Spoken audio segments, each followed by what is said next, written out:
I think I found you, like, discovered you on X originally because you make so many hilarious posts, but I think the one that really got me is I think it was Christmas dinner. You had a Christmas dinner with a bunch of your friends, and it was sponsored by a few tech companies, and you did live reads during the dinner. Maybe just talk a little bit about that. Yeah, so it was Thanksgiving dinner. I Thanksgiving. think yeah, Christmas I did one from my from a pool. I was actually in I was back in Australia visiting family, and summer in Australia, of course. And so I did a what I like to call performative ad read. So the Christmas one was in the pool. The Thanksgiving one, which did the rounds, that was with everybody at the Thanksgiving table.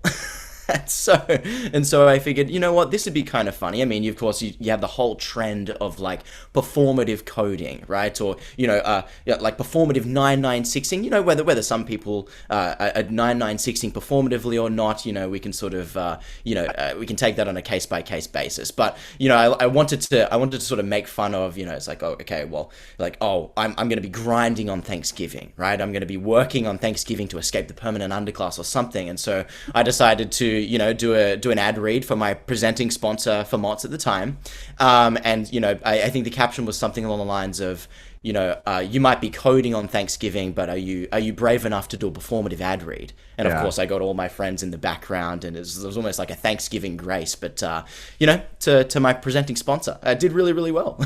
Yeah, I mean, it was hilarious.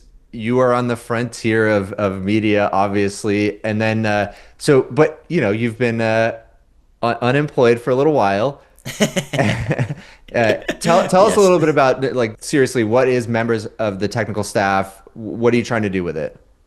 Yeah, so members of technical staff, I mean, I like to think of it as a, very San Francisco native show. I mean, I like to call it, niche San Francisco technology culture podcasting. So it needs to be this great run-on, descriptor with a bunch Sure. of buzzwords. But the way I like to think about it is, it is a semi-serious take on the tech culture and that goes on in San Francisco. And I like to think of it as it's neither timely nor timeless, right? So I generally release an episode every week. There's no particular time schedule, but I try and pick a topic that is relevant to the culture for that given time. Of course, every now and then I like to do like emergency podcasts, right? So the idea that something happens on the timeline or something happens in the culture, and I decide to spin up an episode.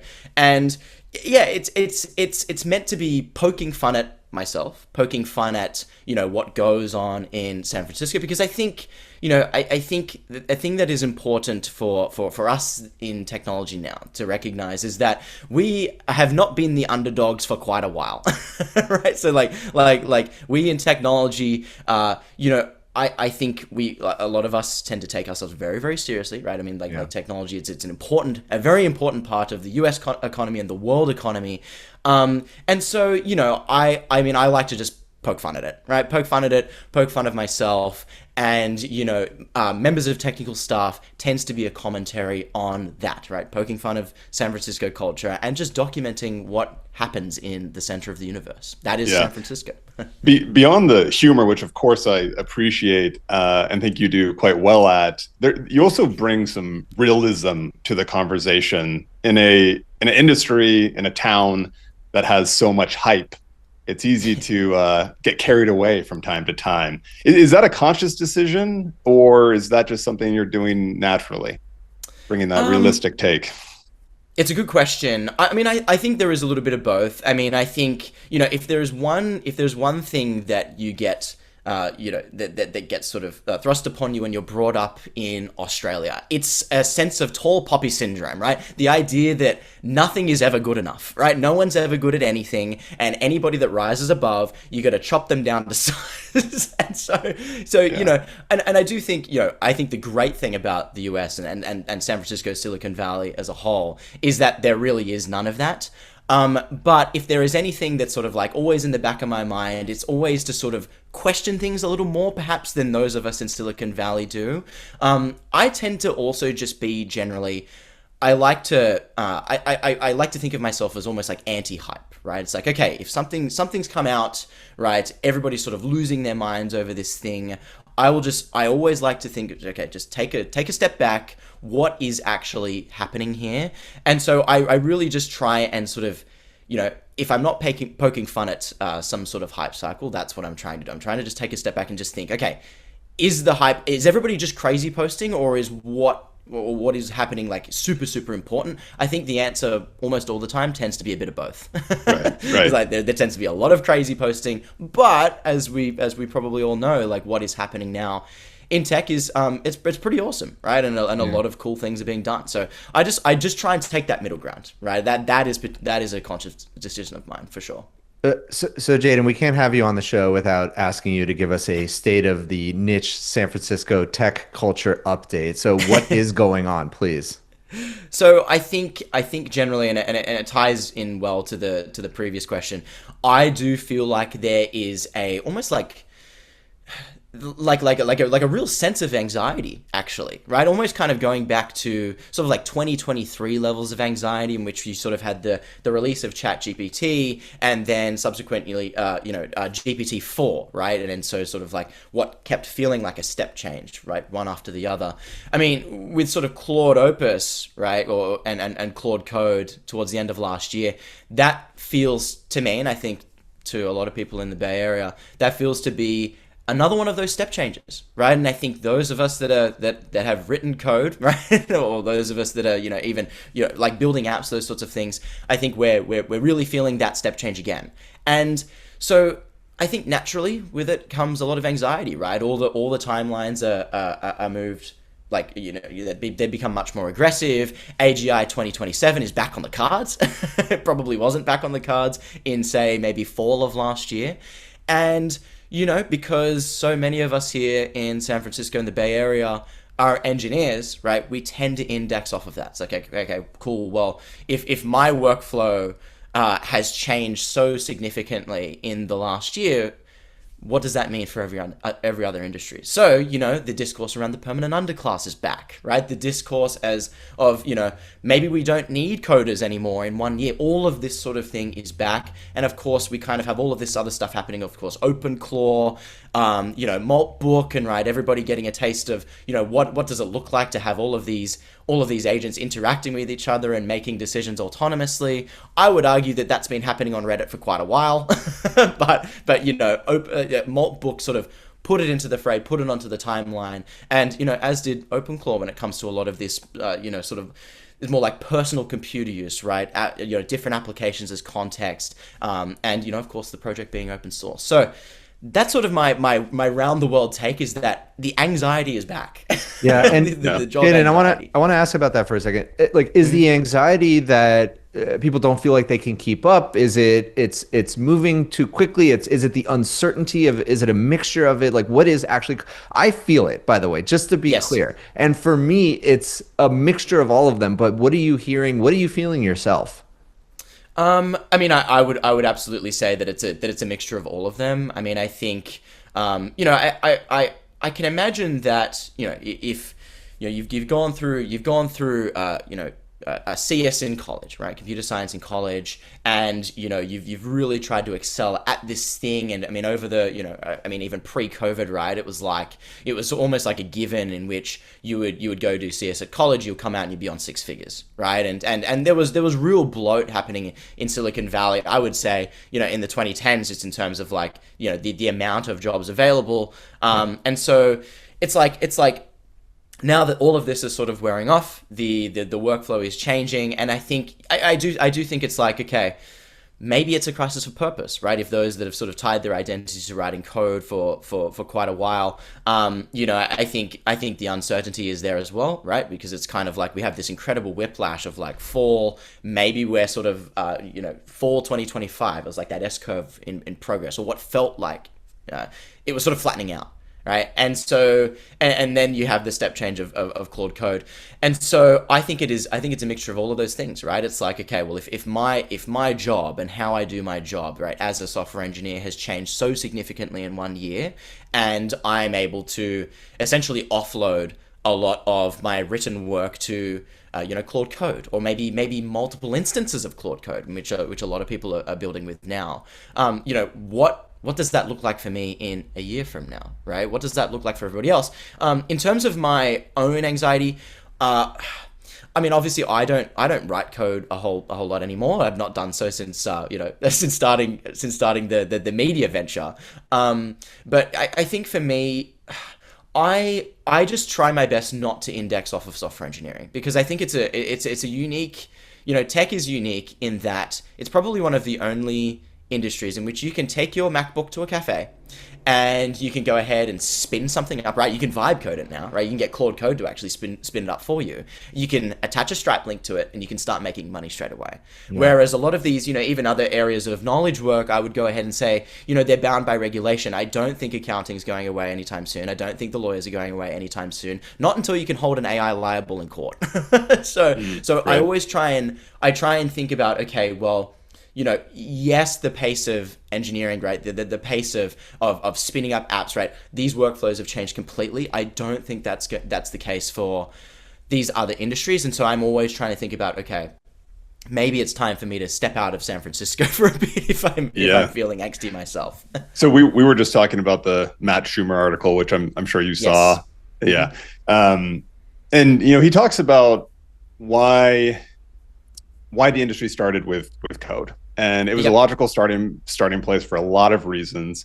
But the reason that they've made so much progress on it is just because they've been laser focused there. And as soon as they start to focus on another area, whether it's creative writing or law or accounting, then we'll make massive progress there, regardless of regulation, right?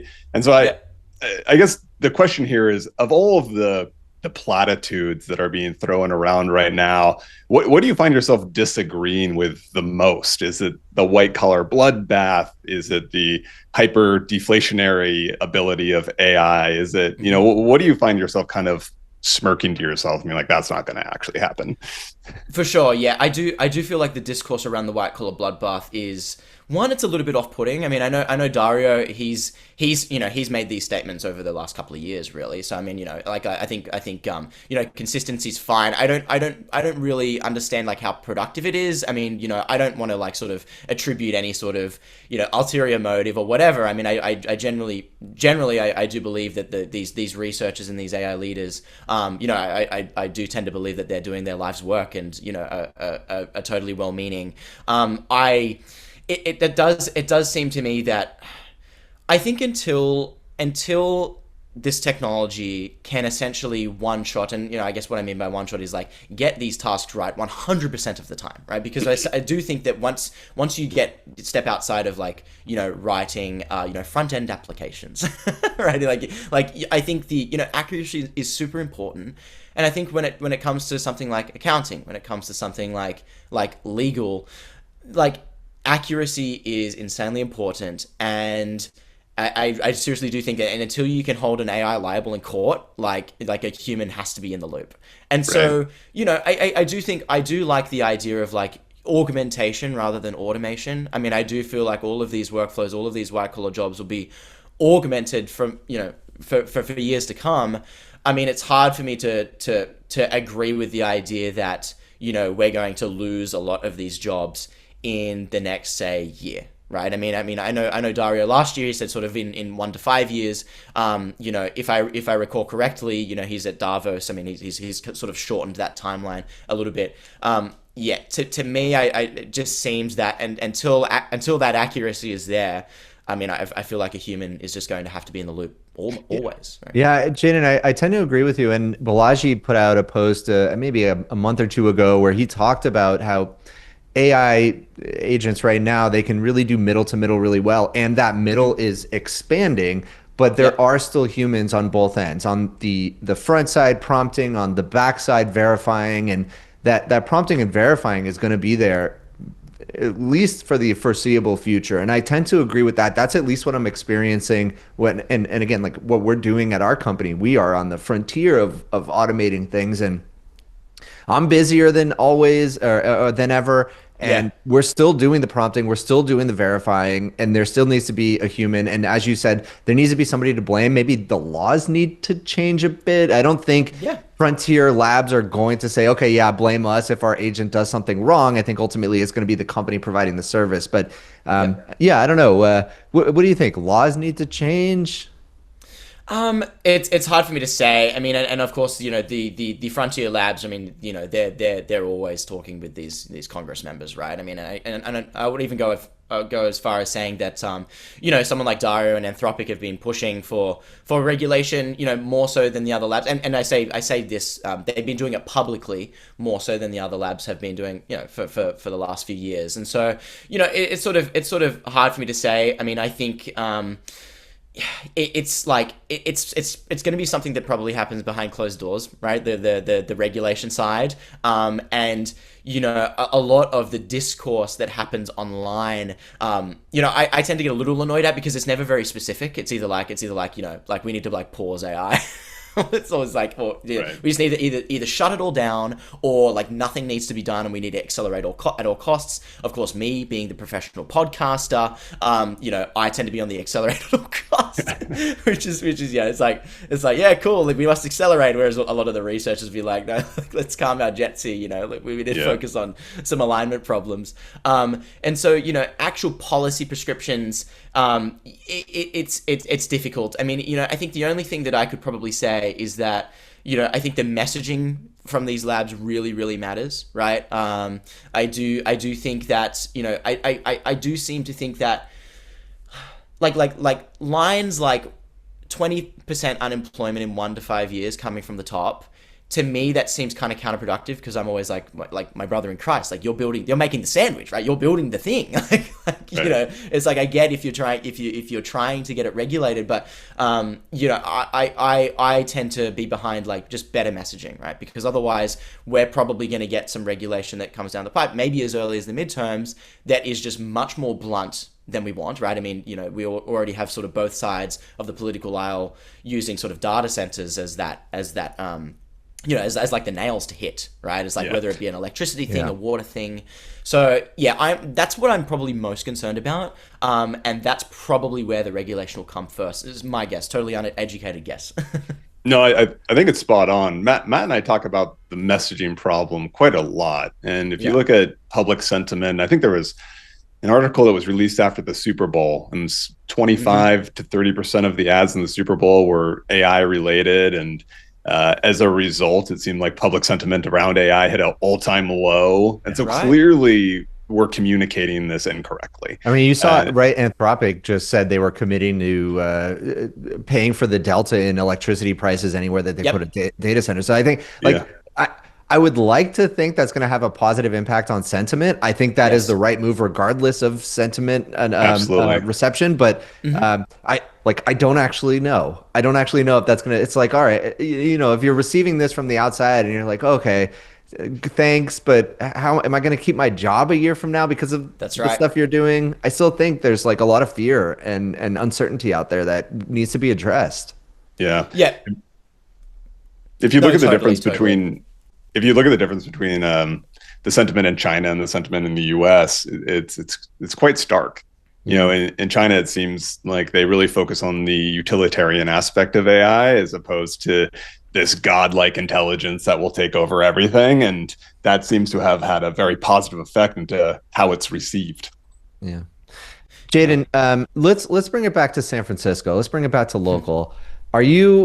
Would you recommend people who are looking to build, you said it is the center of the world, people who are looking to build incredible things, do you still tell people like, yeah, you should be moving here? Do you still, is the energy still strong as ever? Like, give us a little bit about that.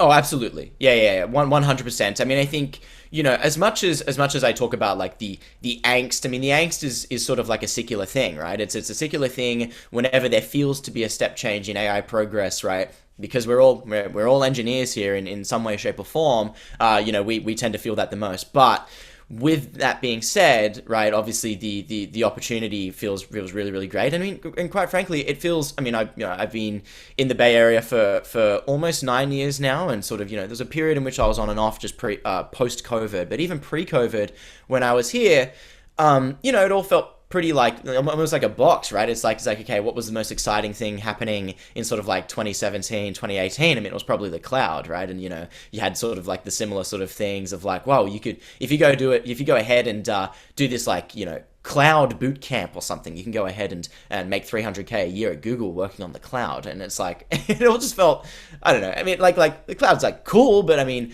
what does the average person think about the cloud? It's like, cool, I get more storage. I can like upload more files. Whereas like this thing, now, like all of, obviously, much more venture capital floating in the ecosystem as well, much more projects being funded, right? And I think the unique thing about this particular time, right, and San Francisco in particular, is that the big labs, right, the big AI labs, have made the conscious decision to headquarter in the city, right? This is sort of like unlike any other period really in which you probably had a lot of the, you had a lot of the FANG companies, right? Of course, they're all still in the peninsula. And, like obviously like talking about the cloud, Salesforce decided to set up in San Francisco. But, it was distributed still across Silicon Valley, whereas the AI boom, right? The big labs, they're all centered here in the city, right? Not so much in the peninsula. And so I think, it makes it super exciting, right? I mean, there are still people, wanting to move to San Francisco, right? The obviously all of the venture ecosystem is still here. And so as long as talented founders are being funded, there's going to be, there's plenty of jobs here, right? And so, yeah, I mean, I think it's just really exciting, right? Like people, as much as there's angst, right? There's also a lot of optimism because it's like, cool. It almost feels like another gold rush. There is a very special energy here. Nick, please go ahead. Yeah, I'm curious what the craziest thing you've seen recently is. It humanoid, robot, cage fights? Oh my God, how are we not talking about that? Wait a second, Jayden, please give us. You know what I'm asking. Go ahead. Of course. Yeah, so I got to pilot one of these humanoid robots. So I was the robot fighter on the weekend. So that was Rec, the company Rec. So they do the robot fighting league. And so founder of that Six, he reached out to me a couple of weeks beforehand, being like, oh, you want to be a robot fighter. I was like, oh well, I mean, honestly, my schedule's just insane. I'm not sure if I really have the time to dedicate. And he kind of pushed me on it a little bit. And I was like, you know what? I've not been to one of these things. What better opportunity to just like be the fighter, right? First time going and I'm the fighter. So, spent like 5 minutes learning how to operate the thing in the rec office. And I remember getting to the venue, like obviously everything's spectacular. They had UFC fighters piloting them in the first round, and then I got to beat up a 13-year-old. And so there was a 13-year-old on the other side, and he ended up beating me, right? Which was a little bit of a bruise to the ego, but I guess he was a gamer, but yeah, super fun. I mean, like I think we went all 5 rounds, right? It was 2-2, and I nearly had the 13-year-old. But yeah, that was my first experience with robot fighting. It seems to be a few of these leagues popping up, and yeah, like the fact that we're only in that was Rec 1 or something, right? It was like either the first or second. I think it was actually the first that they did alone. So the fact that was the first, I mean, I look forward to seeing what comes of it. But yeah, that's a thing. Robot fighting leagues. That was the peak San Francisco thing, and perfect to see you there. I moved up here a few months ago, and one of the major reasons I moved up here was I saw the underground robot fighting league rave.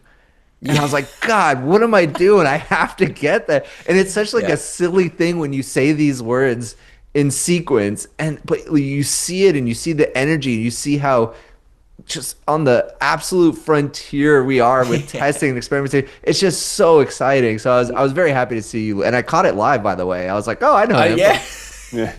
What Matt is really asking is, how do I get an invite to become a fighter?